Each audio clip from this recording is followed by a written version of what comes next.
தமிழ்நாட்டுக்கு 39 வரைக்கும் கொடுக்கணும். சும்மாலாம் கிடையாது.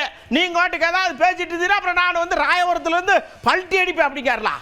எந்த காலத்திலும் சரி அது டீலிமிட்டேஷன் வந்து பார்த்தீங்கன்னா 2011 அந்த மக்கள் தொகை கணக்கெடுப்பின்படி தான் 2011 அந்த மக்கள் தொகை கணக்கெடுப்பு தான் நடக்கணும். அது மட்டும் இல்லாம எந்த காலத்திலும் வந்து தொகுதி குறையக்கூடாது. நமக்கு நியாயப்படி பார்த்தா டீலிமிட்டேஷன் படி பார்த்தா கிட்டத்தட்ட 70 தொகுதி வரணும். அந்த மாதிரி வந்து வந்தா நீங்க பிரிங்க. இல்லைன்னா வந்து 234 தொகுதிக்குள்ளவே ஒரு டீலிமிட்டேஷன் பண்ணுங்க. ஏன் உதாரணத்துக்கு நான் சொல்றேன், இங்க வந்து 1,56,000 ஓட்டு இருக்கு ராயபுரத்துல. அதுக்கு துறைமுகத்துல ரொம்ப குறைவு. குறைஞ்சு போச்சு 2,06,000. அதே சோழநல்லூர்ல பாத்தீங்கன்னா வந்து கிட்டத்தட்ட வந்து 5 லட்சம் ஓட்டு இருக்கு.